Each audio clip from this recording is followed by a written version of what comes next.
संयोग के दादाजी ने कह तो दिया था कि वो संयोग से संयोगिता की शादी करा देंगे, पर असली परेशानी तो संयोग का मनाना था ना। अगर संयोग नहीं माना तब वो क्या करेंगे? उन्हें तो कुछ ऐसा रास्ता निकालना होगा कि संयोग चाह कर भी ना कर पाए। दादी ने दादा से कहा, ये क्या अनर्थ कर दिया आपने? आपने ऐसा क्यों किया? संयोग के दादा हताश हो बोले, मुझे नहीं पता था मैंने ऐसा क्यों कर दिया, पर जब मैंने उस लड़की को उस हाल में देखा तो मैं खुद को ये कहने से रोक नहीं पाया। जैसे ही मैंने देखा कि ये तो वही मासूम और प्यारी सी लड़की है, तो उस लड़की के साथ वो जाती होते मैं बर्दाश्त नहीं कर पाया। दादी ने कहा, मैं मानती हूँ आपकी बात और मुझे भी उस लड़की के लिए काफ़ी दुख महसूस हुआ है, पर आप सोचिए हम संयोग को कैसे मना सकते हैं? मुझे नहीं लगता कि वो उसके लिए मानेगा। दादा ने गुस्से से कहा, उसे मानना पड़ेगा शारदा, आखिर उसकी वजह से ही तो उस लड़की का ऐसा हाल हुआ है। अगर वो उसके पति को शादी वाले दिन नहीं मारता तो क्या वो ये दुनिया उसे मनहूस बुलाती और उसकी शादी उसकी उम्र से तिगुने आदमी से कराते? दादी ने कहा, देखिए आप अपनी जगह सही हैं और मुझे भी वो लड़की वाकई बहुत पसंद है, बस डरती हूँ तो सहयोग के गुस्से से। दादा ने हाँ में सिर हिलाया। उधर पुलिस ने संयोगिता के घर आकर सबको खदेड़ दिया। सेठ और कालू तो वहां से दुम दबाकर भागे। पुलिस ने संयोगिता के घर वालों को धमकाकर कहा, अभय कपूर ने साफ शब्दों में कहा है ये लड़की उनकी होने वाली बहू है। अब अगर इसके साथ कुछ भी गलत हुआ तो तुम लोग अपनी जान की खैर मनाना। एक हवलदार यहाँ इसके प्रोटेक्शन के लिए छोड़कर जा रहा हूँ। अगर किसी ने इसको हाथ लगाया या इसके साथ कोई भी जोर जबरदस्ती की तो फिर थाने की हवा खाने को तैयार रहना। ये कह इंस्पेक्टर संयोगिता के लिए एक हवलदार छोड़ वहां से चला गया। संयोगिता के घर वालों के तो जैसे सिट्टी पिट्टी गुम हो गई।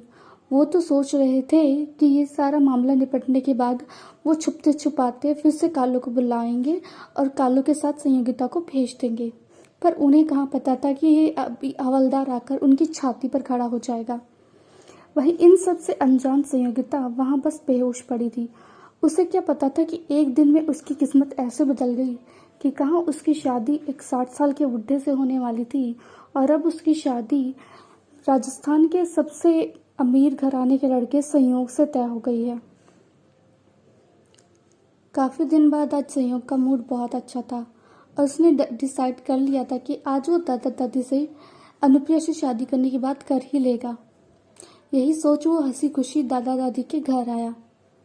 इतने दिनों बाद उसे खुश देखकर दादा दादी को भी बहुत अच्छा लगा, पर अंदर से उन्हें वही चिंता खाई जा रही थी कि वो संयोग से क्या कहेंगे। संयोग ने कहना शुरू किया, दादू दादी मैं आप लोगों से एक ज़रूरी बात करने आया हूँ। दादी ने कहा, हाँ कहो बेटा। संयोग ने कहा, दादू दादी मैं अब शादी करना चाहता हूँ।